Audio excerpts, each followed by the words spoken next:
De seri set sala bisteminde li İstanbul'e komele Kurdan ten avakirin u kovar ten çapkirin. Ev endamê hemû komela û ketkarê hemû kovaran e. Erê em ê di vê bername xwe de dû şopa Memduh Selîm Beg. Memduh Selîm Begê vanî bikevin.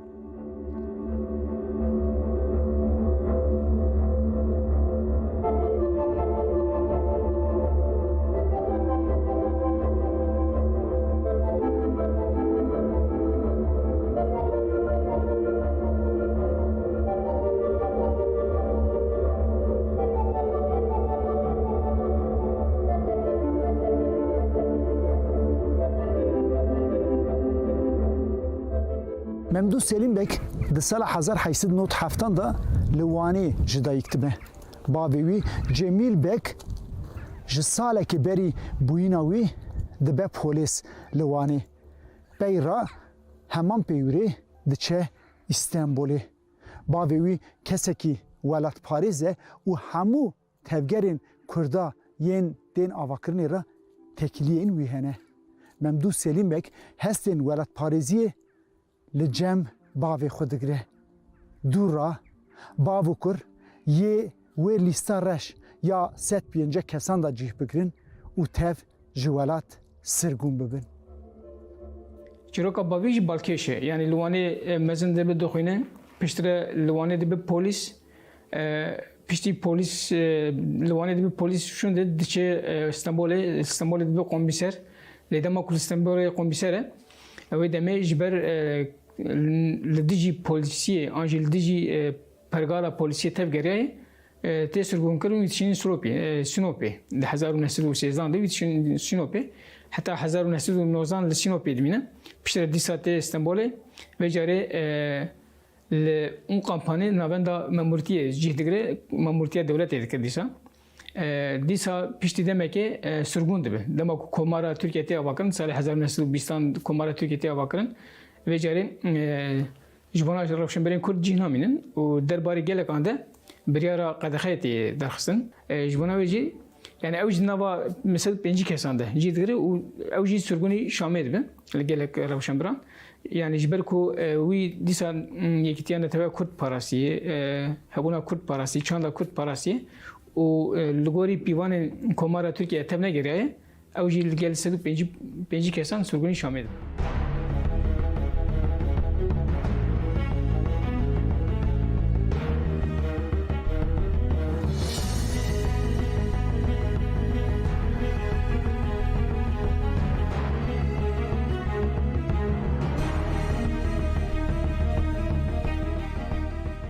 Memduh Selîm Beg li İstanbulê beşa felsefeyê dixwîne.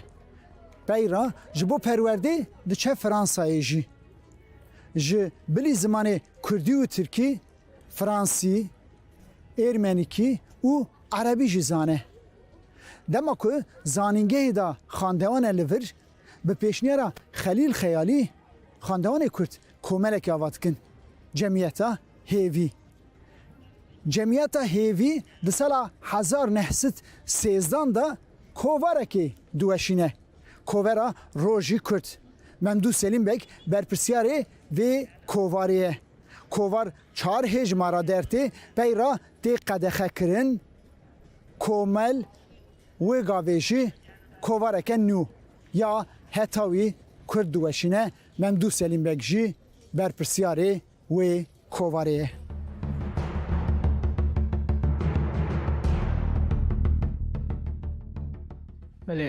وکی مثلا ممدوح سلیم بک نویسکاره روشنبره رونقبره و دیسا ورگیره یعنی به زمان فرانسی ورگری کردید که ورگری ترکید که دیسا به زمان ارمنی جزانه روشنبره کی نافدار یه 100 سال نوزدمین ده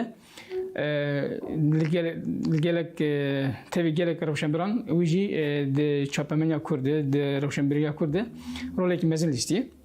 Wekî zanin dema ku İmparatoriya Osmanî de sed sala nozemîn de bela bû hêdî komar avad bû di wê naberê de li Stenbolê Rewşenbirî pêşket gelek Rewşenbirên Kurd jî ji wê demê firset girtin û li aliyekî cemiyet ava kirin li aliyê jî kovar û rojname ava kirin.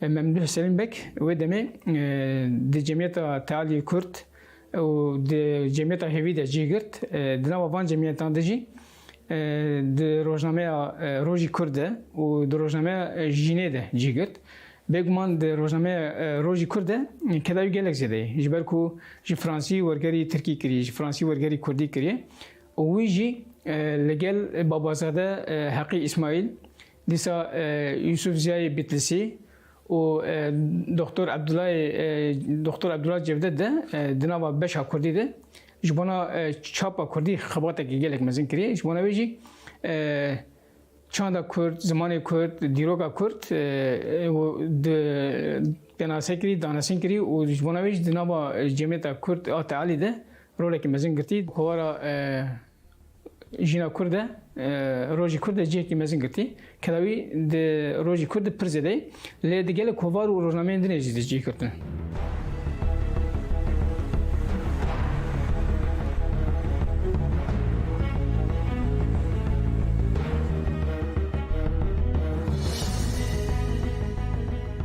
سال 1913 da Komela Hevi Kurt jiber salvegera damezrandina xwe civînekê çêdike li vir İstenbolê şahsede başiyê da.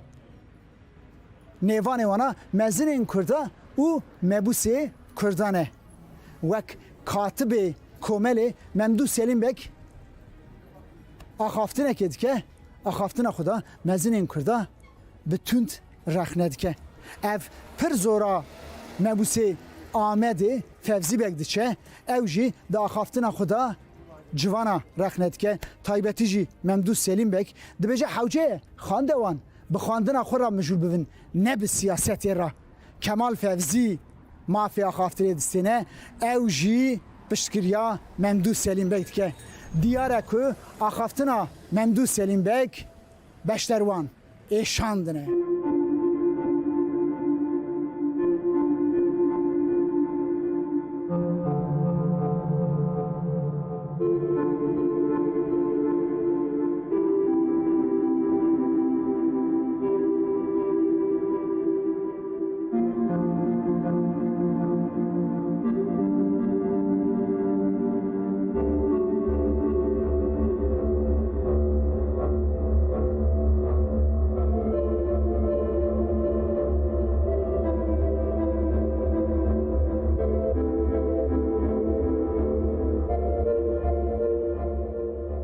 Bi destpêkirina şerê cîhanê yekemîn rayadarên Osmanliyê yên alîgirên Almanyayê ji bo alîkariya Almanyayê Osmanliyê dikin nava şer.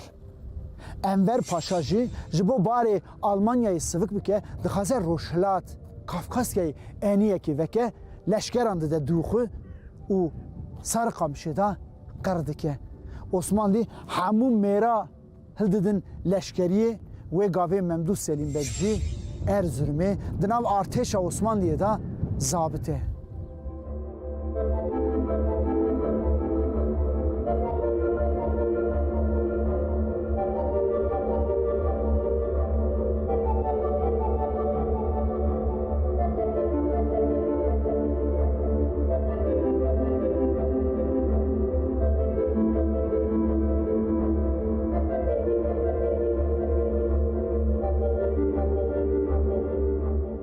Ji ber ku bi destpêkirina şerê cîhanê yekemîn ra Osman diye rêveber û endamên wê hildana leşkeriyê kilît derê komela hêviyê xistibû.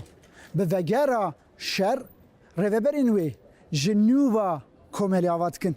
Memdûh Selîmbek jî li vir Galatayê xwe re xwanîkî digire û dijî. Heman salê Kurd dibin serweriya Seyîd Abdulkadir da komeleke nû ava dikin. Cemiyeta Tealiya Kurdistan. Cemiyeta Tealiya Kurdistan kovarekê derdixe bi navê jîn Memdûh Selîmbek di nav xebatê jînê da jî cih digire.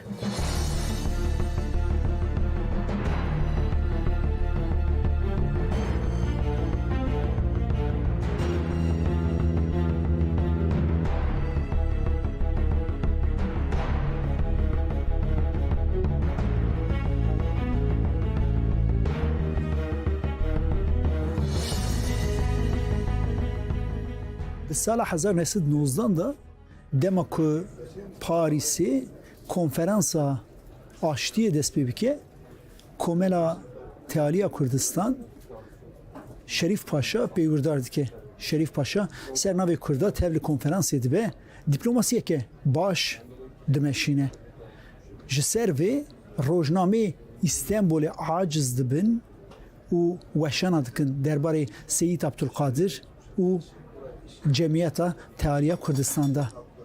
Seyîd Abdulkadir daxuyaniyekê de rojnamê dibêje ku Kurd serxabûnê naxwazin, xweseriyê dixwazin. Ev yek di nava Komela Tealiya Kurdistan da aciziya çêdike komel dibe du parça. Emin Ali Bedirxan, Memdûh Selîmbek, Kemal Fevzî Bek ji cemiyetê ve diqetin rêxistineke nû ava dikin. Cemiyeta Teşkilata İçtimaiya Kurdistan. Heman demê de ev cemiyet jî partiyekê jî ava dike. Partiya Netewa Kurd. Êdî kovara jîn jî sernavê vê komelê derdixin. Memdûh Selîmbek disa berpirsyarê kovarê ye.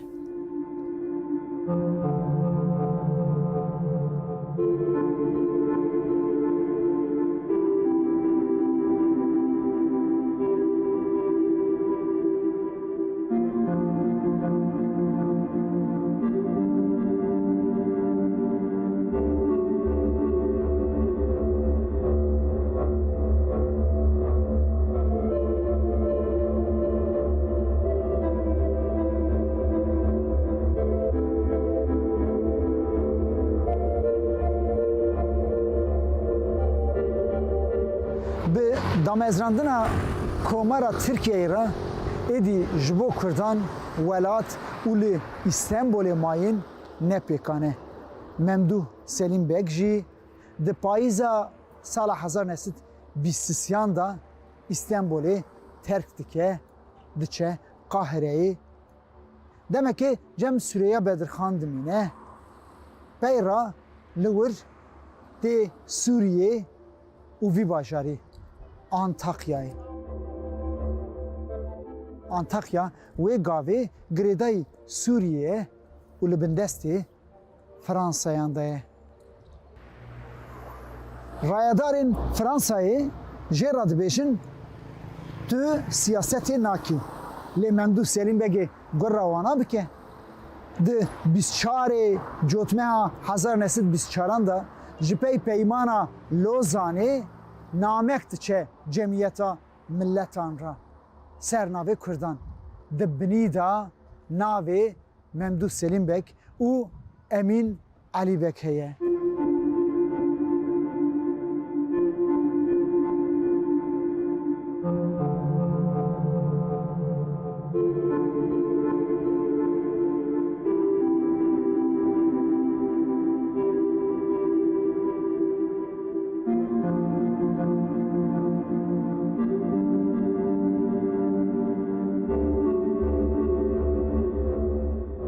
Di salên Antakya'yı da Memdûh Selîmbek li vê derê mamosteyê edebiyatê ye.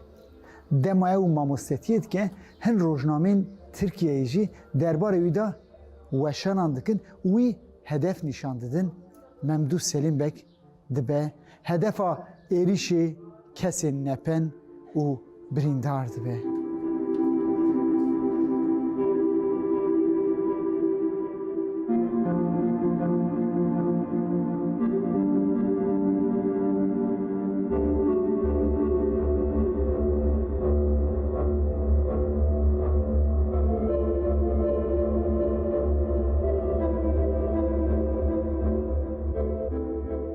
Ji pey serhildana sala 1925 şundatir gelek mezinên Kurdan derbasî binxetî dibin.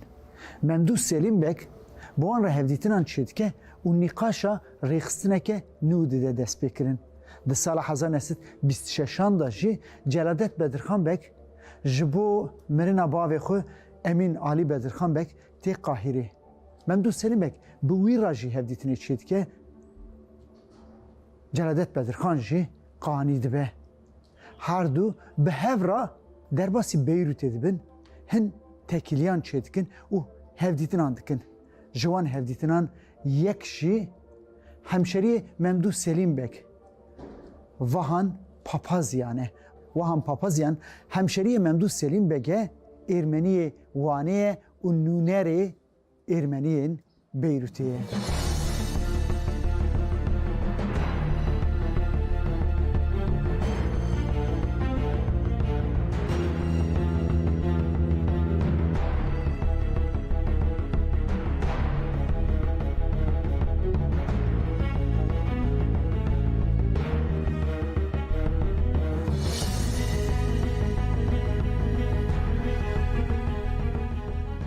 De encama li bu tevgera Memduh Selim Bek û Celadet Bedirxan Bek di 5 Cotmeya sal 1927 da li bajarê Bihemdûnayê di mala Vahan Papazyan da xwe bûn tê damezrandin.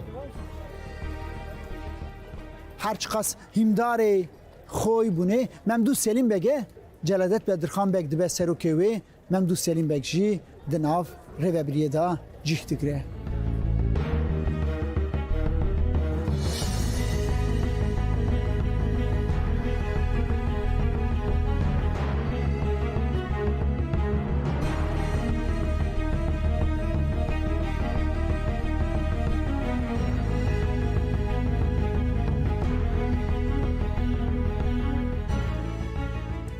Di sersala sala 1927 da Memduh Selim Bek li Antakya'yı ferihayê ra dergîstayê datîne. Êdî di nava dilên wî da du evîn hene. Qederê lîstika xwe bike. Yê her du evîna yekê bijimêre ya dinê stîxar bimîne û bixeyde. Ev ê jî heya dawiya emrê wî Memduh Selim Bek ra bibe dert.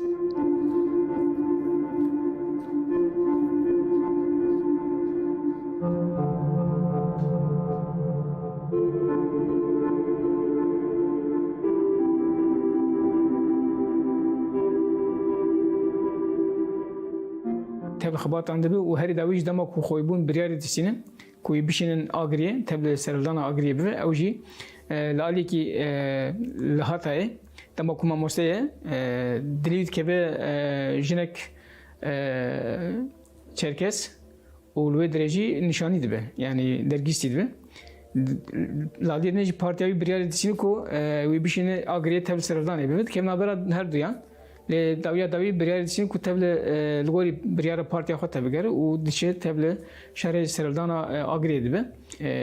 Evîna xwe an jî dergîsiya xwe li Hatayê berdaye û çû li ji bona netewa xwe ji bona yekîtiya gelê Kurd li agirê tevle li serildanê biye. Yani ew dema ku diçe agirî dibêje em ê di nava çend salan çend mehan de serildana xwe bi serkeftî bi dest bixin. Em ê hem laliyekî serildanê bi dest bixin, laliyê jî em ê dîsa bên bigêjin evîna xwe.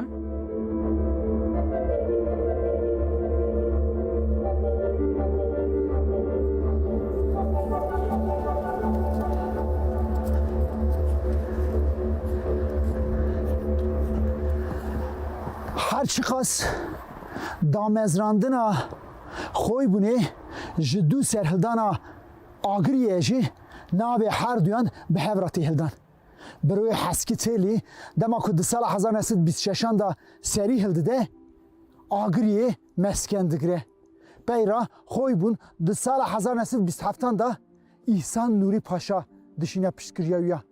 Jser xaste ka İhsan Nuri Paşa ji payıza sal 1929 da Memduh Selim Bek. Memduh Selim Bek dema digihe agiriye se caran axawe radumse. Memduh Selim Bek xade gravi jibo çen mehan hatiye leye salih wergerine. Jiber evlehiye navevi danav tevgere da İskender Bege.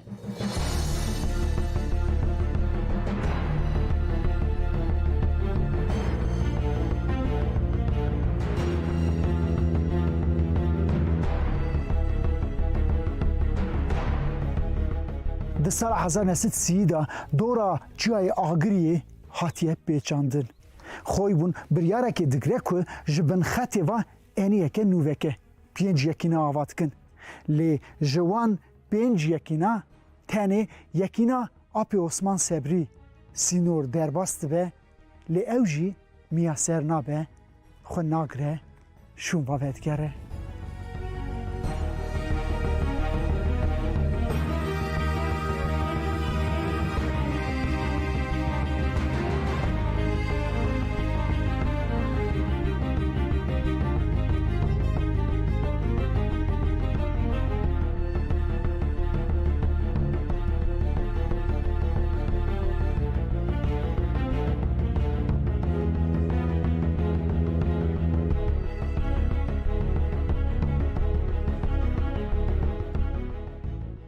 Alîkarî ji şervanan ra nayê.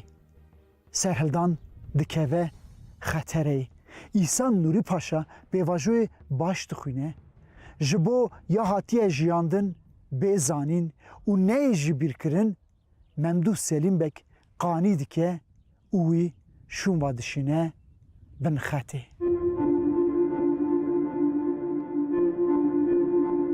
Lê bêguman serhildana agirî jî têk diçe piştre belgere hatay.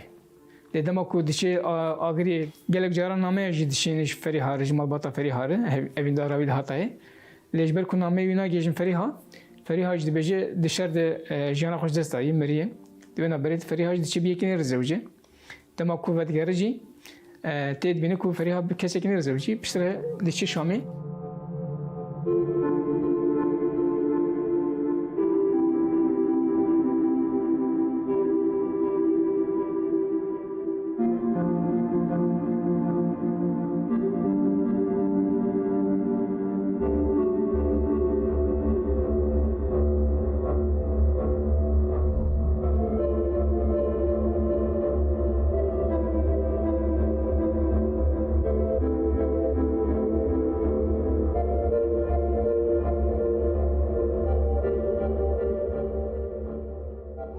Bahatina Şamê ra Memduh Selim Bek li taxa Kurdan xwe ra xanîkî digire.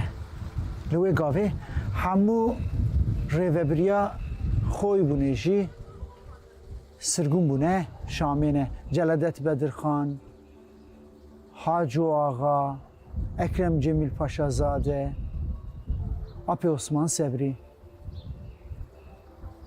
Di sala 1933 da afûyek derdikeve ji bo xatirê dehemîn damezrandina komara Tirkiyeyê. Rayedarên Tirkan Memduh Selim Bek re hevdîtinê çê dikin ku bila vegere welat. Lê Memduh Selim Bek bextê wan bawer nîne. Qebûl nake. Lê heman salê Fransız êdî destûrê didin ew jî şûnva vedigere Antakya'yı.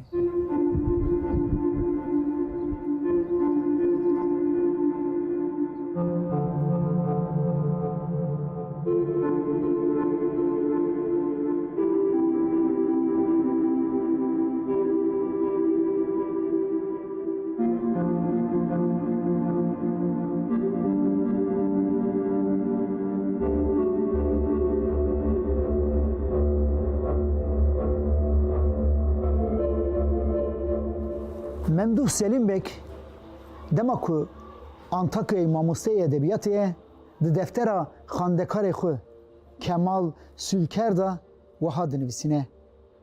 Li ku derê girî hebe ew der welatê ruhê min e. Ji kesê felaketzade nayê pirsîn tu ji kîjan gelî an jî olî. Tu janê dikişînî ev besî min e. Tu ji minî ez ê ber dilê te da bêm. Her kî ku xemgîn be ez xemxwerim. Li gorî min tê derxistiye yê herî neyarê mirovan yê ku dostê her kesî ye. Mirovek ku her tiştî razî be piştgiriyê hemû nerindiya ye neyarê mirovayî ye.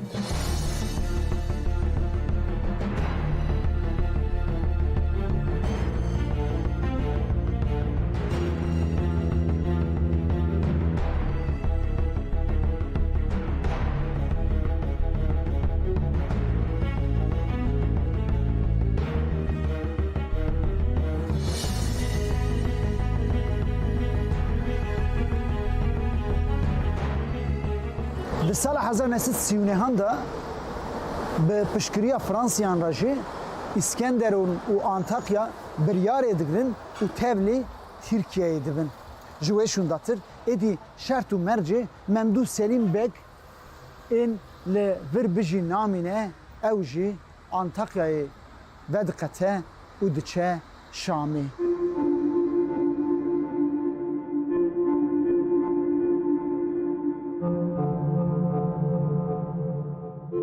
Li Şamê jî demek dirêj dimîne Memduh Selim Bek kesekî pir xizan e.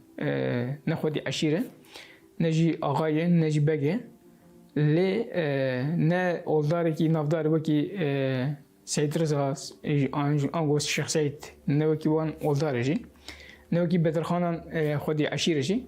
Ji ber ku feqîr e dema ku nexweş dikeve li Şamê pirtûkek wî pir dewlemend heye. 5 salan hemû pirtûk, kovar û roman tev berhev kirin pirtûkek ava kirî. Neçarê ku bi 10 lîrayê Sûriye wê pirtûkxanê bifroşe û piştrejî xwe pê tedavî dike.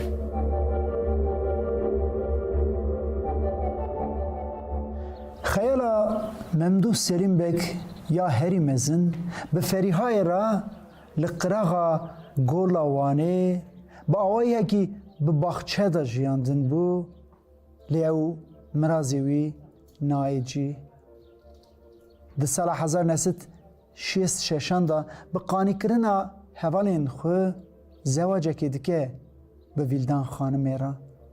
10 salan şûn da di payîza sala 1976 da dema ku jiyana xwe dest dide wî li Şamê bi wan hesretan li kêleka Celadet Bedirxan Bek û Qedrîcan dispêrin axê.